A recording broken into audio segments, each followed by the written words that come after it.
Assalamualaikum kakak-kakak yang ikutan CPNS. Selamat ya atas keberhasilan kakak-kakak lolos ke tahap SKB. Jadi SKB Kemenak itu kalau saya tidak salah ada tiga ya. Yang pertama psikotes. Psikotes ini soalnya ya mirip TIU gitu. Kalau mau latihan boleh ikut TO gratis di skb.beranilulus.com atau informasi lebih lanjut kunjungin Instagramnya @beranilulus. Kemudian yang kedua praktek kerja. Ini sesuai jabatan yang kakak lamarnya. Kemudian yang ketiga adalah wawancara.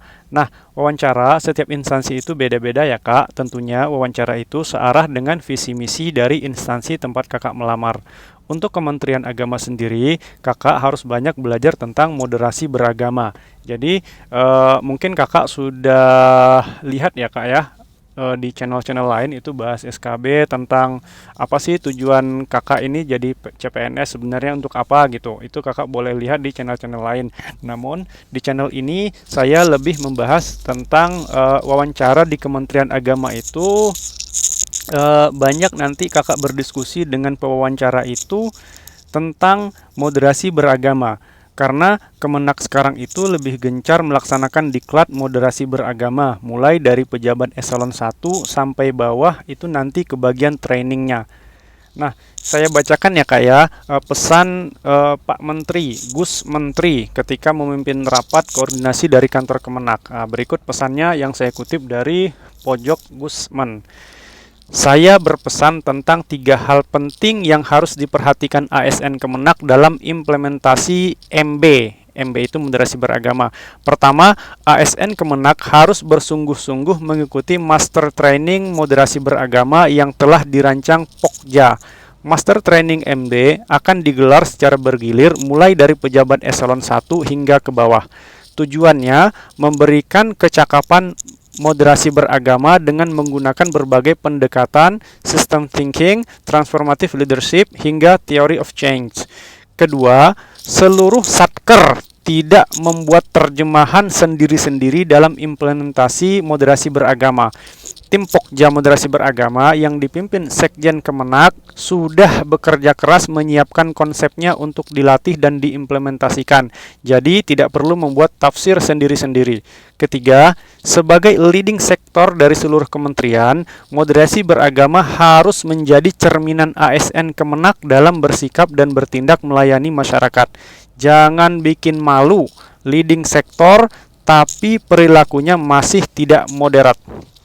Saya masih menemukan atau menerima laporan di lapangan masih ada ASN Kemenak yang sikapnya tidak moderat. Ini terlihat antara lain dari postingan di media sosial, ada tim yang memantau dan melaporkan. Saya berharap setelah ini tidak ada lagi. Kemenak harus dapat memberikan solusi terhadap berbagai persoalan keberagaman yang terjadi di Indonesia.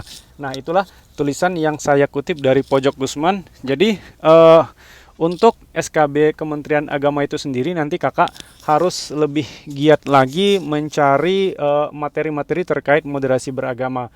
Nah, berikut moderasi beragama, apa itu namanya? Saya dapat ininya modulnya. Modulnya ini yang biasa yang dipakai oleh diklat di Kementerian Agama. Mudah-mudahan modul ini bermanfaat buat kakak-kakak semua. Berikut modulnya saya presentasikan. Nah, bagi kakak-kakak yang belum tahu apa sih moderasi beragama itu, kita bahas sekarang ya kak ya. Nah, apa arti moderasi? Moderasi itu adalah jalan tengah. Jadi dalam sejumlah forum, misalnya forum diskusi, itu kan ada yang namanya moderator. Moderator itu orang yang menengahi sebuah proses diskusi, tidak berpihak kepada siapapun atau pendapat manapun, bersikap adil kepada seluruh pihak yang terlibat dalam diskusi. Jadi moderasi itu bisa kita artikan sesuatu yang terbaik gitu, sesuatu yang ada di tengah, biasanya berada di antara dua hal yang buruk. Contohnya adalah keberanian. Sifat berani itu dianggap baik karena dia berada di antara sifat ceroboh dan sifat takut. Sifat dermawan juga baik karena dia berada di antara sifat boros dan sifat kikir. Nah, apa itu moderasi beragama? Moderasi beragama berarti cara beragama jalan tengah.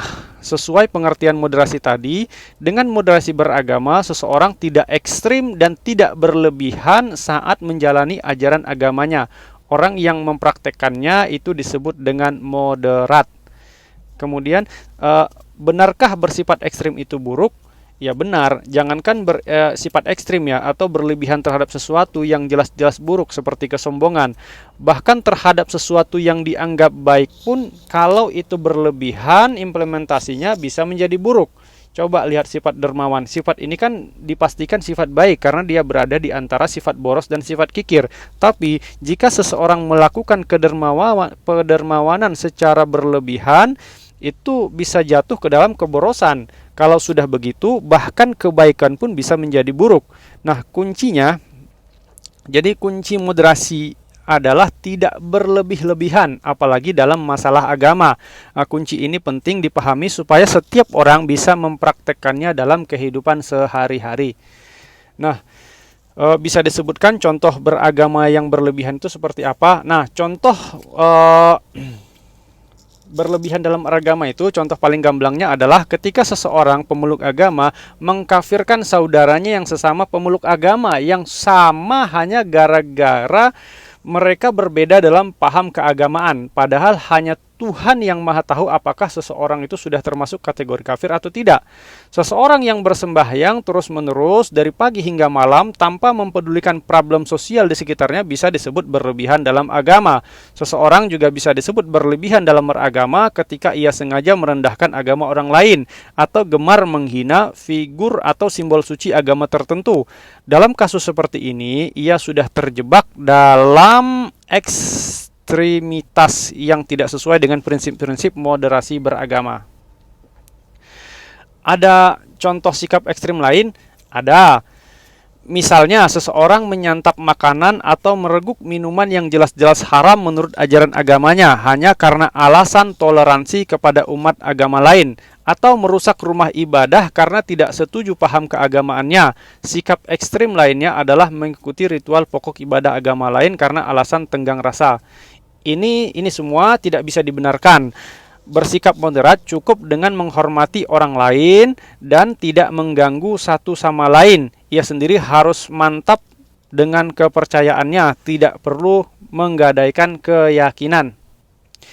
Di mana posisi orang moderat di antara dua kutub ekstrim tersebut? Nah, ini menanyakan tentang posisi orang moderat ya. Nah, orang moderat harus berada di tengah, bersikap di antara kedua kubu ekstrim tersebut. Ia tidak berlebihan dalam agama, tapi juga tidak berlebihan mensepelekan agama. Dia tidak ekstrim mengagungkan teks-teks keagamaan tanpa menghiraukan akal atau nalar. Juga tidak berlebihan mendewakan akal sehingga mengabaikan teks. Singkatnya, moderasi beragama itu bertujuan untuk menengahi serta mengajak kedua kutub ekstrim dalam beragama untuk bergerak ke tengah, kembali pada esensi ajaran agama, yaitu memanusiakan manusia. Nah, apa prinsip beragama yang tepat? Nah, prinsipnya ada dua, adil dan berimbang. Bersikap adil berarti menempatkan segala sesuatu pada tempatnya seraya melaksanakannya secara baik dan secepat mungkin. Sedangkan sikap berimbang berarti selalu berada di tengah di antara dua kutub. Dalam hal ibadah misalnya, seorang yang moderat yakin bahwa beragama adalah melakukan pengabdian kepada Tuhan dalam bentuk menjalankan ajaran agama yang berorientasi pada upaya untuk memuliakan manusia. Orang yang ekstrim sering terjebak dalam praktek beragama atas nama Tuhan hanya untuk membela keagungannya, seraya mengenyampingkan aspek kemanusiaan. Orang beragama dengan cara ini rela membunuh sesama manusia atas nama Tuhan, padahal menjaga kemanusiaan itu sendiri adalah bagian dari inti ajaran agama. Nah, apa batasannya bahwa suatu pemahaman dan pengamalan keagamaan sudah bisa dinilai berlebihan? Nah, pemahaman dan pengamalan keagamaan bisa dinilai berlebihan jika ia melanggar tiga hal. Pertama, nilai kemanusiaan. Kedua, kesepakatan bersama. Dan ketiga, ketertiban umum. Prinsip ini juga untuk menegaskan bahwa moderasi beragama berarti menyeimbangkan kebaikan yang berhubungan dengan Tuhan dengan kemaslahatan yang bersifat sosial kemasyarakatan. Apa contoh melanggar batasan kemanusiaan? Nah, jika seseorang atas nama ajaran agama misalnya melakukan perbuatan yang merendahkan harkat, derajat, dan martabat kemanusiaan atau bahkan menghilangkan eksistensi kemanusiaan itu sendiri, itu sudah disebut melanggar nilai kemanusiaan. Tindakannya jelas berlebihan atau ekstrim. Contoh konkretnya dengan dalih jihad agama. Seseorang meledakkan bom di tengah pasar, lalu puluhan bahkan ratusan orang tidak bersalah tewas seketika. Ini jelas tindakan ekstrim. Ada contoh lain yang lebih gamblang. Ada ketika seseorang sedang beribadah, lalu ada orang lain di dekatnya yang hampir mati ketika terjatuh ke dalam sumur, maka dia wajib membatalkan ibadahnya untuk kemudian membantu saudaranya yang terjatuh ke dalam sumur itu. Ibadah kepada Tuhan bisa dilakukan setelah menolong saudaranya itu. Contoh lain, seorang dokter harus bergegas menunaikan kewajiban beribadah, namun di saat yang sama ada pasien dalam kondisi darurat harus segera ditangani dan tidak dapat ditangguhkan. Dalam kondisi seperti itu, sang dokter harus segera menyelamatkan pasiennya untuk menunda ibadahnya, untuk kemudian melaksanakan kewajiban agamanya setelah menolong pasien tersebut. Bahkan watak kemanusiaan ini pula yang membawa seseorang yang beragama untuk dapat menghargai alam dan nyawa makhluk semesta lainnya, hewan sekalipun. Contoh dalam Islam, seseorang yang hendak melaksanakan sholat harus bersuci dan berwuduk terlebih dahulu dengan air. Andai suatu ketika ia hendak berwuduk dengan air terbatas, lalu tiba-tiba di sampingnya ada anjing merayap kehausan yang membutuhkan air untuk minum, mana yang harus dia dahulukan? Orang ini harus menolong anjing itu dulu, lalu mencari alternatif lain untuk bersuci, misalnya bertayamum atau bersuci dengan debu. Itulah semangat keseimbangan yang ditekankan oleh moderasi beragama. Jadi, agama harus diamalkan untuk menebar rahmat dan kasih sayang bagi alam dengan segala isinya. Nah, ada pesan dari Mbah Maimun Zubair, jika engkau melihat seekor semut terpeleset dan jatuh di air, maka angkat dan tolonglah, barangkali itu menjadi penyebab ampunan bagimu di akhirat. Apa contoh melanggar batasan kesepakatan bersama? Contohnya, jika seseorang atas nama ajaran agama melanggar butir-butir Pancasila, Undang-Undang Dasar 45 dan Negara Kesatuan Republik Indonesia yang telah menjadi kesepakatan bersama bangsa Indonesia dalam berbangsa dan bernegara, itu sudah bisa dinilai ekstrim dan melanggar. Dalam hal kehidupan bermasyarakat, niscaya juga banyak peraturan yang telah disepakati oleh seluruh warga di lingkungan tempat tinggal. Jika seorang warga atas nama agama yang dianutnya melanggar kesepakatan bersama yang telah ia setujui, maka itu pun disebut dapat berlebih-lebihan. Sekarang, apa contoh melanggar batasan ketertiban umum? Nah, contohnya jika seseorang atas nama ajaran agama melanggar ketertiban umum, itu sudah bisa dinilai beragama secara berlebihan. Misalnya, jika seseorang memaksakan diri beribadah di tengah keramaian lalu lintas yang menyebabkan kemacetan, bahkan rawan menimbulkan kecelakaan, maka itu sudah melanggar batas ketertiban umum. Lagian ada-ada juga ya beribadah di tengah jalan. Nah, bagaimana sih orang moderat itu memahami kemanusiaan? Nah, kemanusiaan itu adalah salah satu esensi agama. Kemanusiaan diyakini sebagai fitrah agama yang tidak mungkin diabaikan. Agama mengajarkan bahwa menjunjung tinggi kemanusiaan adalah inti pokok agama.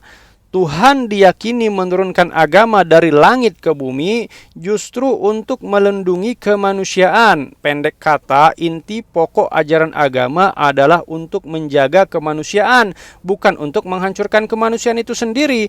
Jadi kalau ada paham ekstrim atas nama agama yang berakibatkan menghancurkan kemanusiaan, misalnya mengakibatkan terbunuhnya orang tak bersalah, paham itu jelas bertentangan dengan fitrah agama dan tentu saja tidak bisa dibenarkan.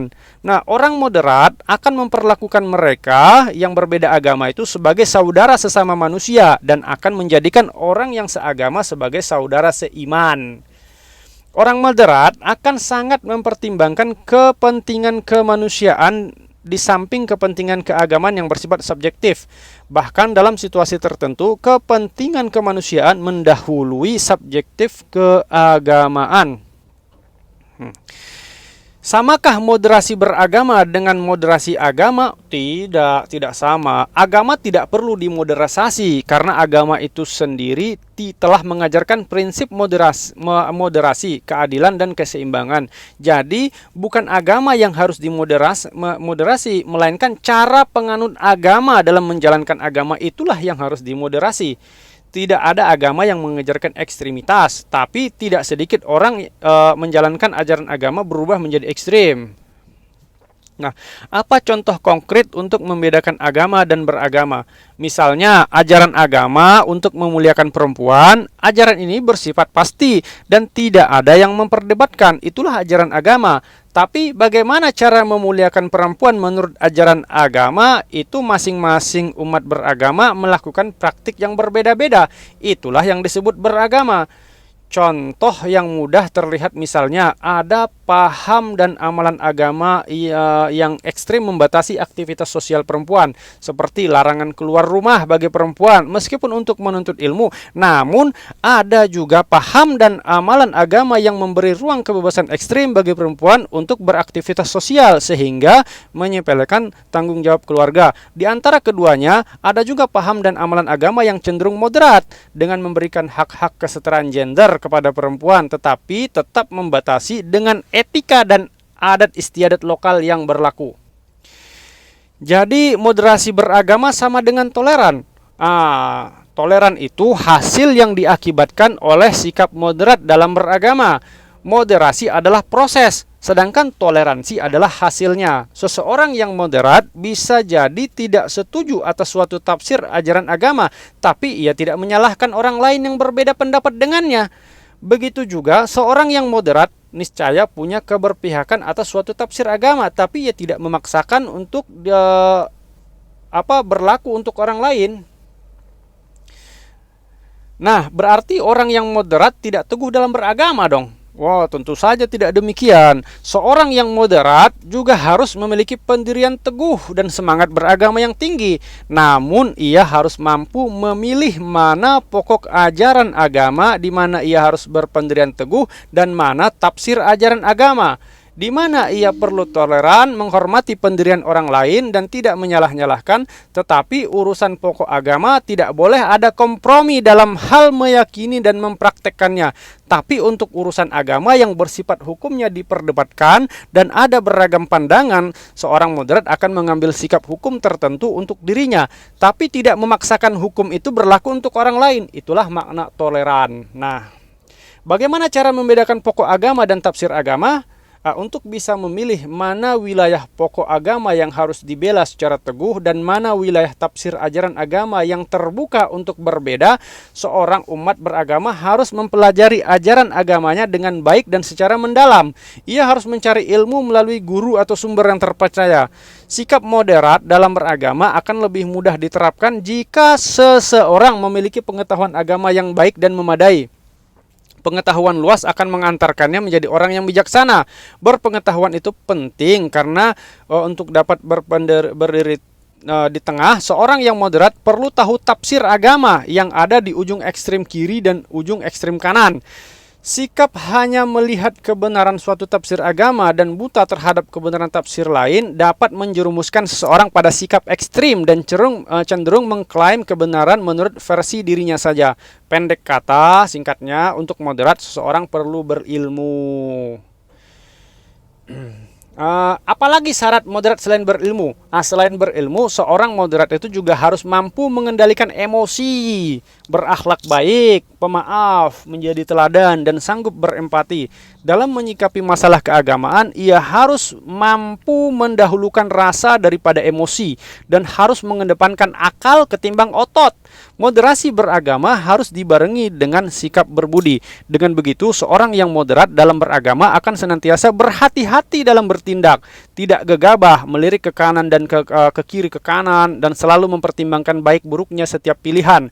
Konsisten berada di tengah bukan berarti diam saja, melainkan dinamis bergerak merespon situasi dengan cermat. Alhasil, moderasi beragama dapat diwujudkan jika seseorang telah memenuhi syarat berilmu, berbudi, pemaaf, bijaksana, dan berhati-hati. Mengapa moderasi beragama diperlukan? Moderasi beragama diperlukan karena sikap ekstrim dalam beragama tidak sesuai dengan esensi ajaran agama itu sendiri. Perilaku ekstrim atas nama agama juga sering mengakibatkan lahirnya konflik, rasa benci, intoleransi, dan bahkan peperangan yang memusnahkan peradaban. Sikap-sikap seperti itu yang perlu dimoderasi. Moderasi beragama adalah upaya mengembalikan pemahaman dan praktik beragama agar sesuai dengan esensinya, yakni untuk menjaga harkat, martabat, dan peradaban manusia. Bukan sebaliknya, agama tidak boleh digunakan untuk hal-hal yang justru merusak peradaban. Sebab sejak diturunkan, agama pada hakikatnya ditujukan untuk membangun peradaban itu sendiri. Apakah moderasi dikenal dalam sejarah umat manusia? Ya, moderasi sudah lama dikenal sebagai prinsip hidup dalam sejarah umat manusia. Dalam mitologi Yunani kuno, prinsip moderasi sudah dikenal dan dipahat pada inskripsi patung Apollo di Delphi dengan tulisan Maden Agan yang berarti tidak berlebihan. Prinsip moderasi saat itu sudah dipahami sebagai nilai untuk melakukan segala sesuatu yang proporsional, tidak berlebihan. Seorang yang moderat dalam hal makanan misalnya akan menyantap segala jenis makanan, tetapi membatasi porsinya agar tidak menimbulkan penyakit. Moderasi juga dikenal dalam tradisi berbagai agama. Jika dalam Islam dikenal wasatiyah, dalam tradisi Kristen ada golden mean, dalam tradisi Buddha ada majjhima patipada, dalam tradisi Hindu ada madhyamika, dalam Konghucu juga ada konsep zongyong.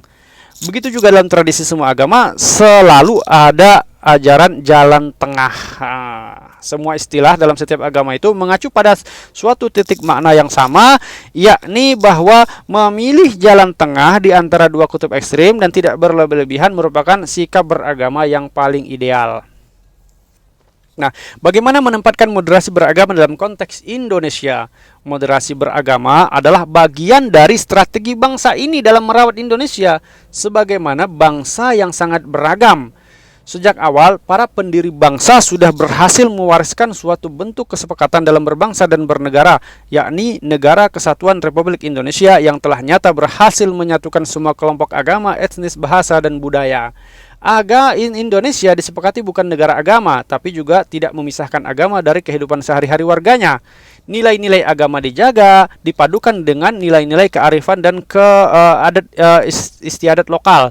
Beberapa hukum agama juga dikembangkan oleh negara. Ritual agama dan budaya berkelindang dengan rukun dan damai. Itulah sesungguhnya jati diri Indonesia, negeri yang sangat dinamis dengan karakter yang sopan, toleran, dan mampu berdialog dengan keragaman. Moderasi beragama harus menjadi bagian dari strategi kebudayaan untuk merawat jati diri kita tersebut. Siapa yang harus mengawal moderasi beragama? Tegaknya moderasi beragama perlu dikawal bersama, baik oleh orang per orang maupun lembaga, baik masyarakat maupun negara. Kelompok beragama yang moderat harus lantang bersuara dan tidak lagi memilih mayoritas yang diam. Kelompok beragama yang moderat harus lantang bersuara dan tidak lagi memilih menjadi mayoritas yang diam. Bahkan keterlibatan perempuan juga akan sangat penting dalam upaya memperkuat moderasi beragama. Mengingat kekerasan atas nama agama bisa saja dilakukan baik oleh laki-laki maupun perempuan, setiap komponen bangsa harus yakin bahwa Indonesia memiliki modal sosial untuk memperkuat moderasi beragama. Modal sosial itu berupa nilai-nilai, budaya lokal, kekayaan beragama, adat istiadat, tradisi musyawarah, serta budaya gotong royong yang diwariskan masyarakat Indonesia secara turun-temurun. Modal sosial itu harus kita rawat demi menciptakan kehidupan yang harmoni dalam beragama budaya, etnis, dan agama. Jika dipikul bersama, Indonesia dapat menjadi inspirasi dunia dalam mempraktikkan moderasi beragama. Apa peran yang harus dijalankan oleh negara? Dalam rangka menciptakan masyarakat yang moderat dalam beragama, negara perlu hadir memfasilitasi terciptanya ruang publik untuk menciptakan interaksi umat beragama. Jangan sampai negara malah melahirkan regulasi dengan sentimen agama tertentu yang diskriminatif. dan diberlakukan secara umum di ruang publik. Kehadiran negara harus memfasilitasi, bukan mendiskriminasi. Demikian materi moderasi beragama yang saya kutip dari buku saku Kemenak. Nah, demikian.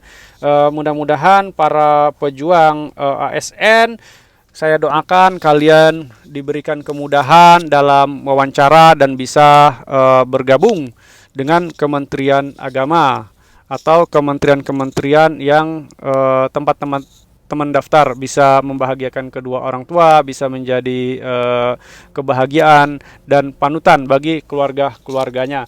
Demikian dari saya. Yang mau buku saku atau e-book tentang moderasi beragama yang dari Kemenak, nanti boleh kalau komen di kolom komentar. Kalau banyak yang mau, mungkin saya upload, kemudian saya share di deskripsi. Demikian teman-teman, tetap semangat, tetap sehat, jaga selalu kekompakan dan kerukunan agama di Indonesia. Assalamualaikum warahmatullahi wabarakatuh.